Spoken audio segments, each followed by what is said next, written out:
Hello, I hope you all are doing fine today. Today we're going to talk about diabetes and obesity. And we're first going to concentrate on diabetes.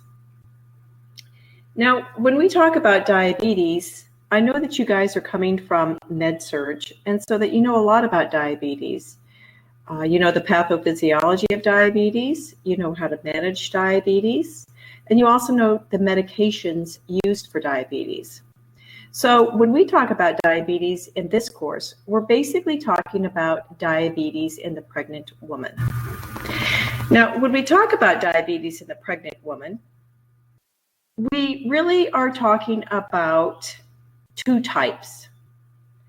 There's number one, the type that come in to the pregnancy with diabetes. And some of those may have had diabetes since they were 4 years old. Some maybe when they were a teenager. But they come into the pregnancy with diabetes, pregestational diabetes. Now, I will say one thing is that the benefit of those people that are diabetic is that they already know how to handle the diabetes. They already know the importance of A1C levels. They already know the importance of taking their blood sugars and managing it with insulin or medication. So they come in with some knowledge on how to manage their diabetes versus those that acquire diabetes in their pregnancy. Now let's talk a little bit about those patients that come in with pre-gestational diabetes. They already have diabetes when they come in. One of the questions they commonly will ask is, what are my chances of having a normal, healthy baby as compared to those who do not have diabetes? And the answer to that is that if they manage their diabetes properly, their chances of an optimal outcome on their infant is probably almost just as good as those with that do not have diabetes. But the importance is in managing their diabetes. Now, the number one thing for those individuals is that if they are thinking about getting pregnant, about 3 months before they get pregnant, they need to start already thinking about their A1C levels, because they need good A1C levels coming into the pregnancy, at least for 3 months. If they come in with good A1C levels, and most doctors will say somewhere between 5 and 6.5%, then their chances of a good outcome are optimal. And the reason being is because if they come in with high A1C levels, their chances of miscarriage is extremely high. In addition to miscarriage, their chances of fetal anomalies are really great, congenital fetal anomalies, particularly heart and other issues. But if they come in with A1C levels, those risk factors will decrease. So education to those patients who are pregestational diabetic is keen to make sure that they come into the pregnancy healthy.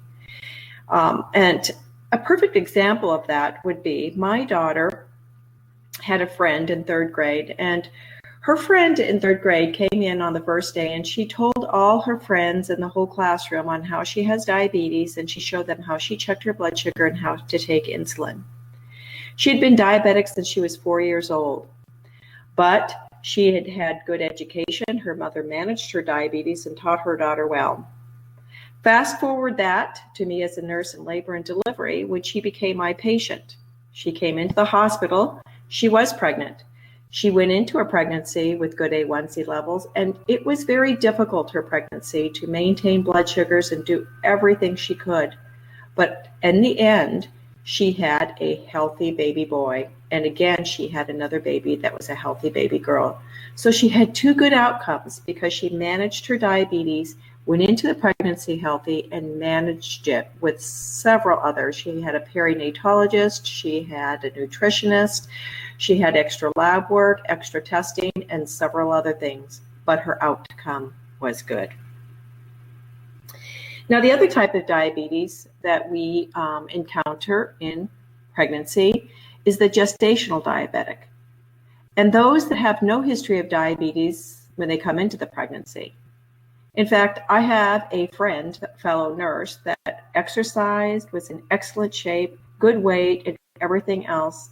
And then at 26 weeks, she had her glucose tolerance test, which is routine in pregnancy at about 26 weeks, that you go and you drink this yucky orange stuff and see what your glucose levels are, 1 hour glucose levels. And hers was elevated, and she was told she had gestational diabetes. Now the question is, people ask, is why? And the reason being is because your placenta is really acting as an endocrine gland by 20 weeks gestation, and it's producing all kinds of hormones. And some of those hormones are actually produced are insulin resistant hormones. And those insulin resistant hormones actually cause diabetes in several of our pregnant women.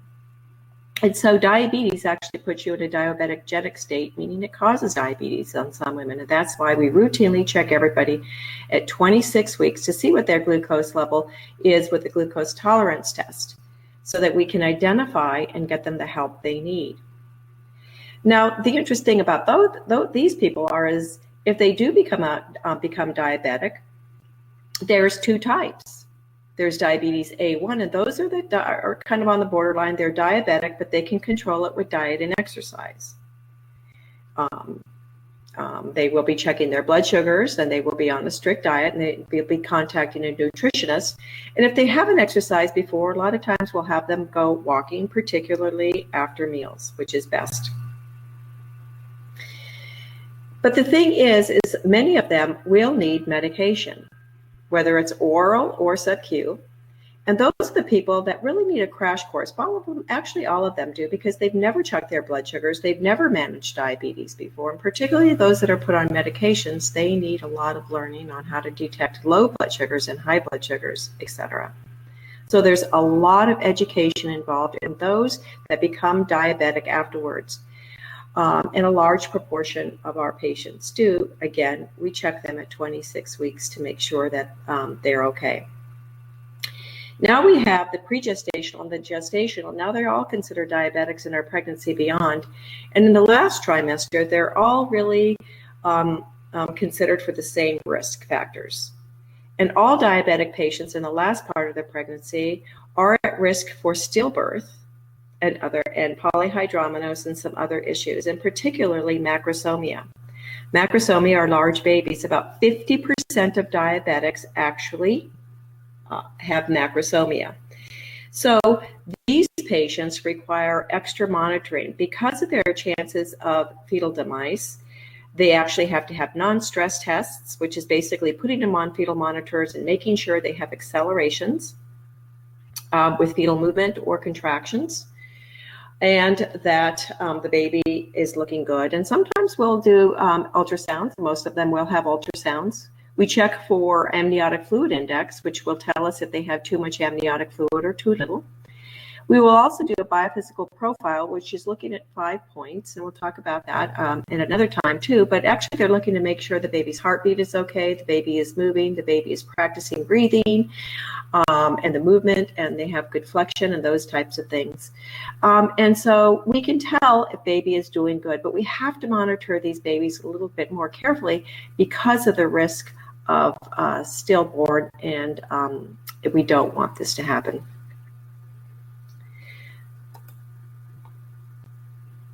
So you can read through the objectives, but basically we're looking at risk factors and how to manage their care and the collaborative care that is required to take care of the diabetic patient.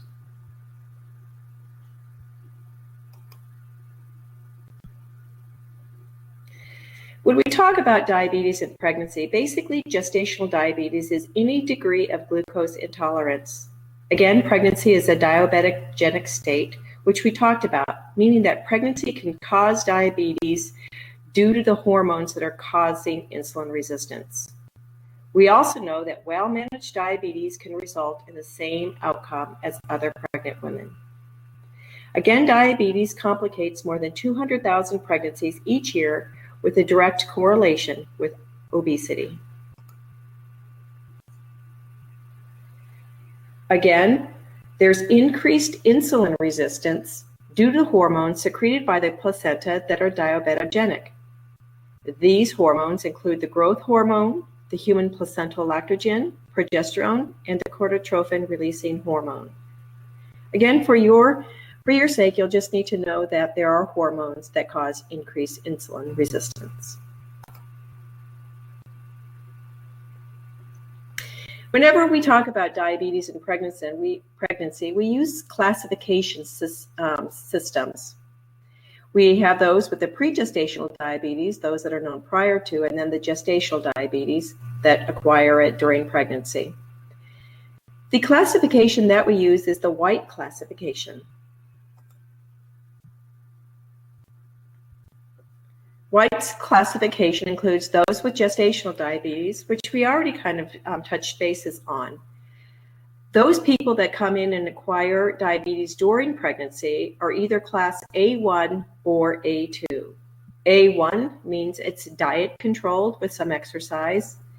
And A2 is any patient that requires medication, whether it's oral or insulin. Pregestational diabetes, you'll notice that there's class B, C, D, F, R, and T. And it's quite a bit to memorize because if you look at class B, there's onset after age 20, duration less than 10 years. Class C, onset 10 to 19, and or duration 10 to 19. Now, that might be a little bit more difficult to memorize.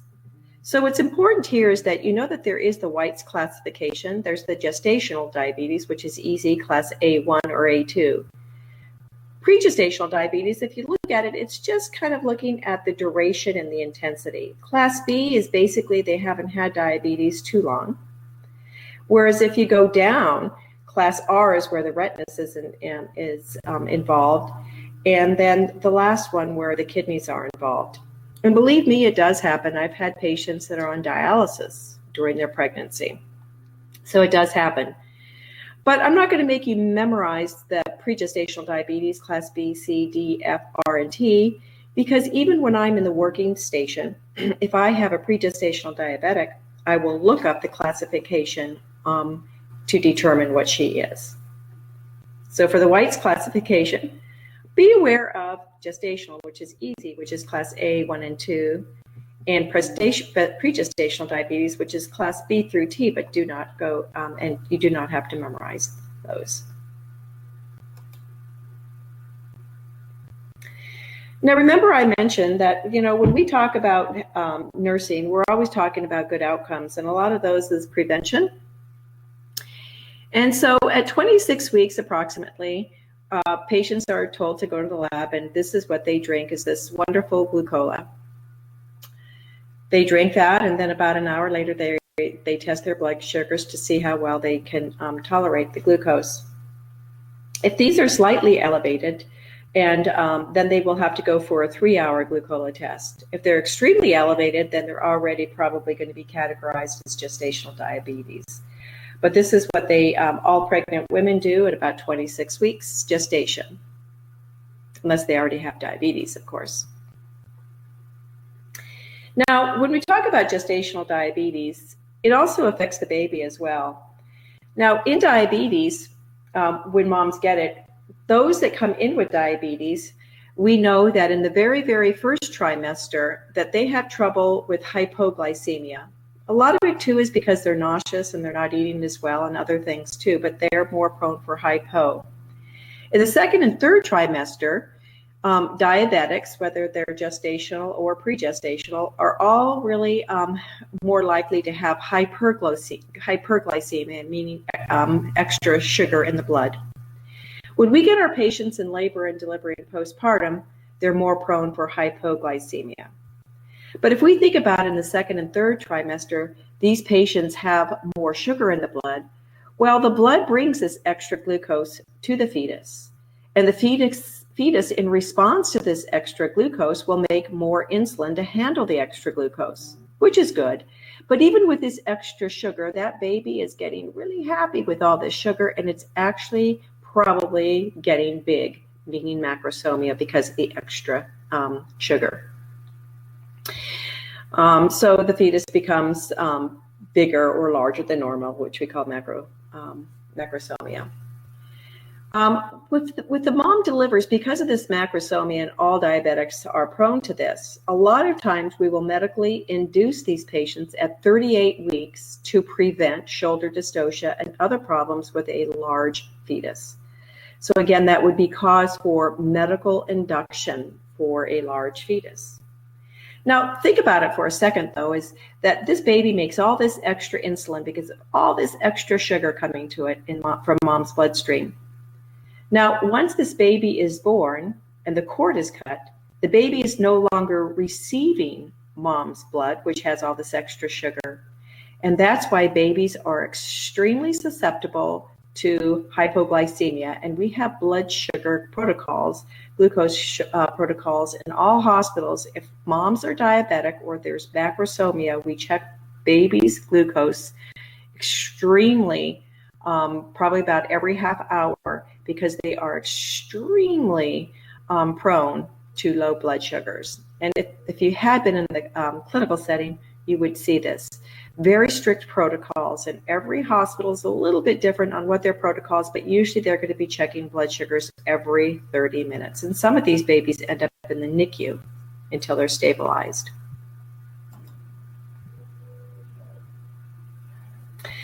Again, the changing insulin needs with pregnancy, in that first trimester, they're more prone for hypoglycemia because the insulin needs are reduced, and the nausea and vomiting will complicate this situation. In the second trimester, there's an increased need with hyperglycemia, and then the third trimester, there again marked increase of insulin needs. So they're more prone for hyperglycemia in the second and third trimesters, and when they come to us, they're more prone for hypoglycemia in labor and delivery and postpartum. How do we manage gestational diabetes? Well, with those that have gestational diabetes, we do begin with diet and a walk after each meal. Sometimes they are put on metformin. And again, if they're gestational diabetes and they're put on metformin, they're A2. They're A1 if they control it with diet and exercise. Sometimes if the elevation starts out moderate to severe or the metformin fails, then they proceed to insulin therapy.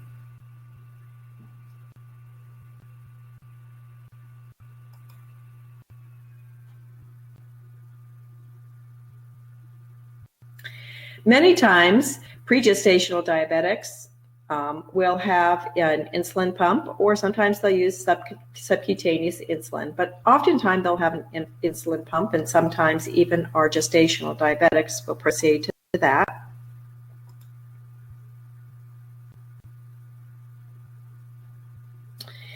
Here again, the importance of coming into the pregnancy with good A1C levels.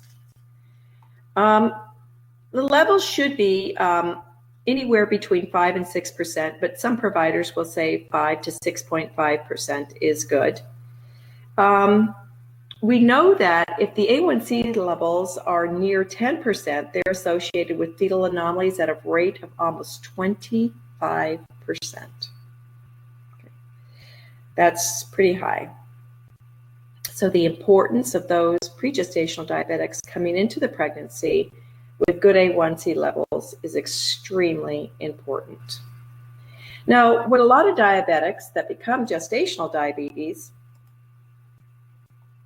afterwards, what they really want to know is, once the pregnancy is over, will their diabetes go away?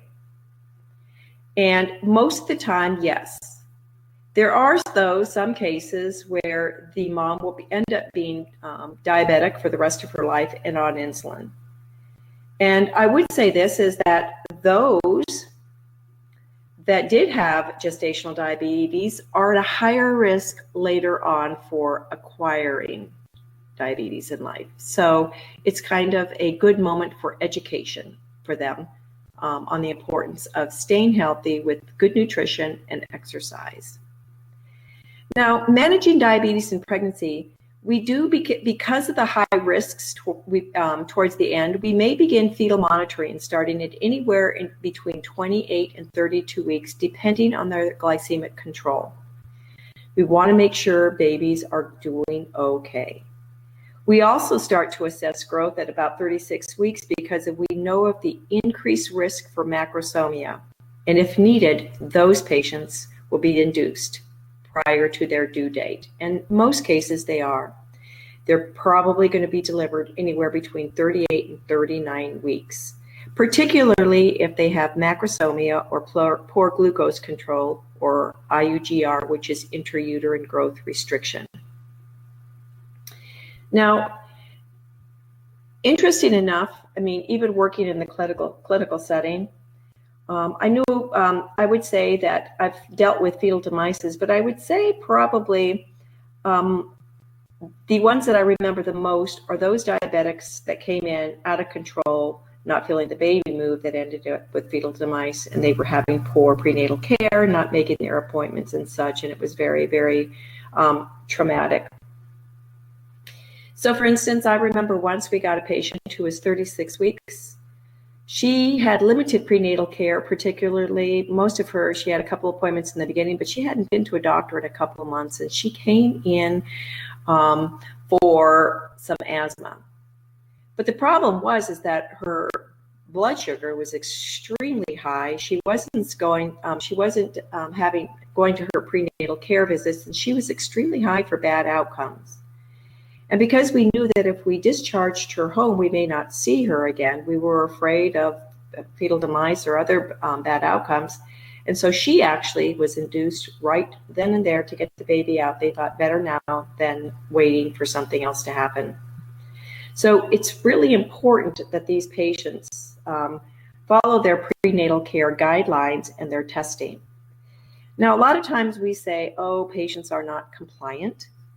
And that's a harsh word, I think, for some people, because some people try to be compliant as much as possible. But remember, there are people who work full-time to support their families, and there's also people who have other children and other obligations. And sometimes the demands of this rough schedule of doctor visits, lab visits, they even have to see, a nutritionist, and then they, starting to do their ultrasounds.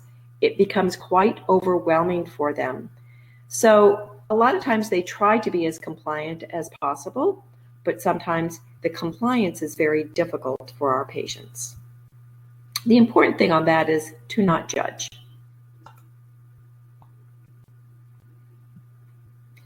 Again, we know that if you manage your diabetes during pregnancy, you have a good outcome.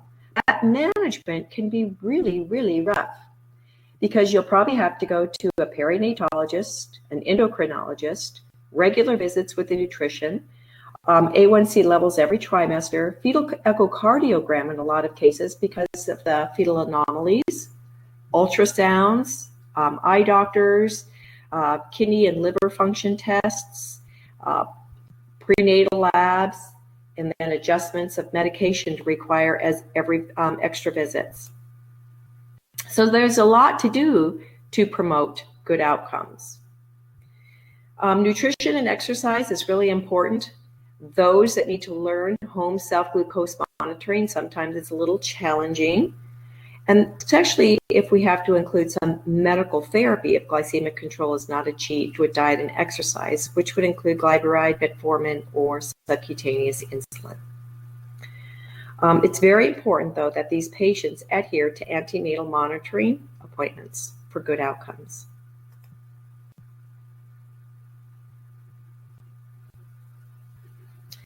Again, when they're in labor, we have to pay attention to their labor pattern because sometimes the babies are too big. And if the babies are too big to come down mom's passageway or pelvic area, we get signs because the patient may not dilate and the baby may not descend, which sometimes ends up in a cesarean section.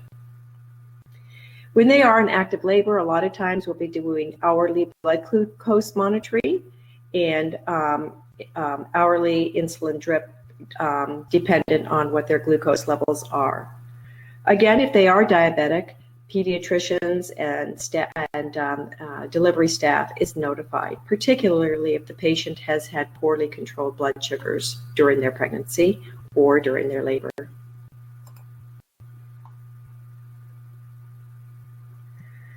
You can see how education is key to good outcomes, just like in the regular diabetic patient that you've seen in Med-Surg. Nursing has an expanded role in health promotion, and that includes teaching lifestyle change and behavior modifications. We set measurable short or long-term goals, and a lot of those are basically on blood sugar level. But all goals are patient-centered with the family and community and other agencies involved. Again, the importance here is nursing education for optimal outcomes is key.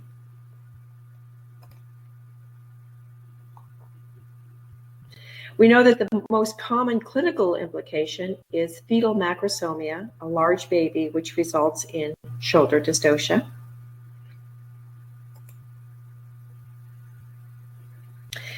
Again, poor glycemic control can lead to increased incidence of early pregnancy loss, and poor glycemic control later in pregnancy can lead to leads to vascular disease.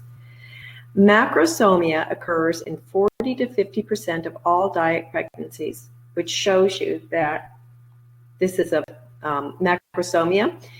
To prevent that, we really do ultrasounds to determine their baby size, and also if we need to induce early or possibly C-section.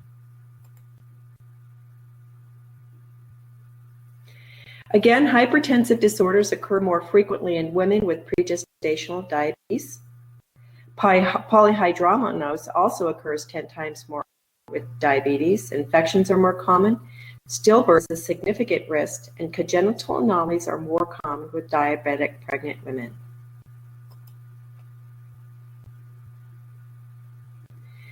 So to conclude this, we know that patients with a diagnosis of diabetes in pregnancy require intensive obstetrical care from providers and nursing.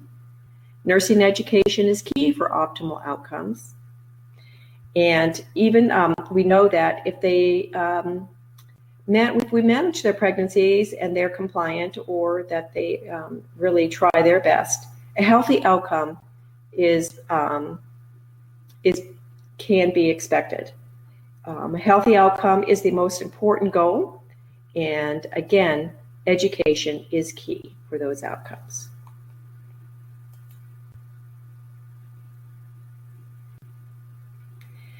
That concludes diabetes in pregnancy. And now I will encourage you to go back to your books. You've had the PowerPoint already. Now you've got the voiceover. Go back to your books and kind of review what I talked about. And when you come to class on Wednesday, be sure to write down any questions and come with questions related to diabetes and pregnancy. Now we're going to talk about obesity in pregnancy.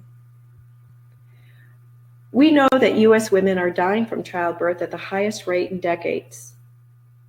Though the risk of death is very small, experts believe that increasing maternal obesity is to blame. And I think you just being in Med-Surg areas already, you've seen how obesity leads to a lot of hypertensive disorders, diabetes, and other things. 1 in 5 women is at risk for being obese at the beginning of pregnancy, which is really extremely high. We know it when we see it. McDonald's hits Africa.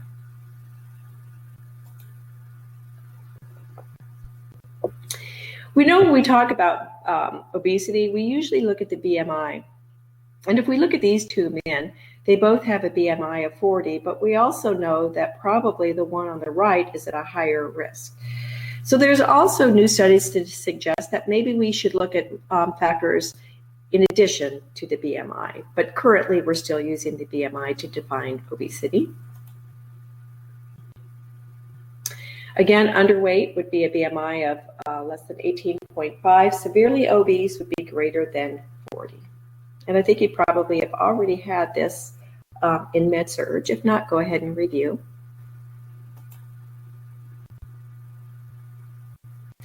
Those that are obese are more at risk for intrauterine fetal demise, a baby that has died in utero. Abnormal labor patterns, which leads to augmentation of labor, usually with Pitocin, and also cesarean section. Those that have obesity are also more inclined to have preeclampsia, deep vein thrombosis, gestational diabetes, and preterm birth.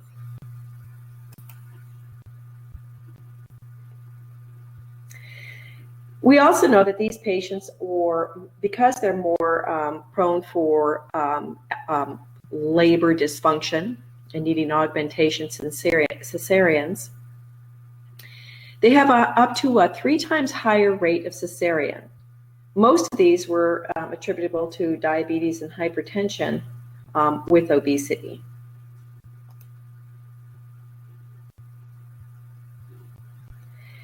If they do go for a cesarean section, that also puts them at an increased risk. It takes longer to operate on them. There's an increased chance of blood loss, infection, and deep vein thrombosis. If we take a look at this picture, for those of you who did get the opportunity to see a cesarean section, the incision line goes underneath the pandus there. And so many times we have to lift the pandus, and we use foam tape to lift it to the screen to get underneath there to actually do the incision and get the baby out. Once the baby is born, though, the tape is off and the pandus goes right back, which covers the incision, which we then know would increase their chances for infection, the wound not healing, and other things. Hard to heal.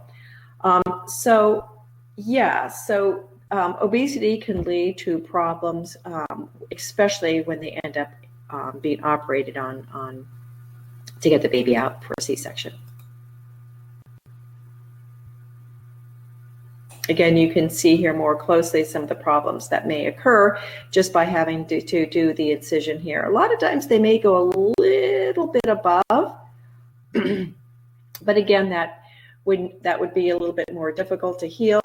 So we watch really closely for infection, the wound not healing, and other issues that are attributable to surgery with the obese patient, which mean deep vein thrombosis, pulmonary embolism, etc. Here we have an incision for a C-section, and you can actually see the adipose tissue here. But you can see that the operation is going to take a little bit longer. And again, chances of blood loss, infection, and DVTs continue.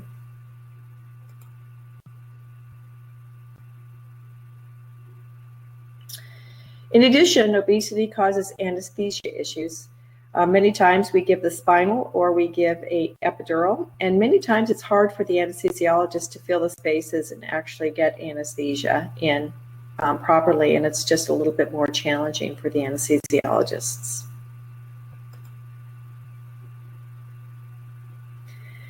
Again, just to conclude that obesity causes a whole range of complications with our patients. And a lot of those lead into the diabetes and hypertension and other issues as well. Again, go ahead and write down any questions that you may have, and you can ask me when we have class time, or you can also ask me even prior to that at class time if you need to. Thank you, and have a good day.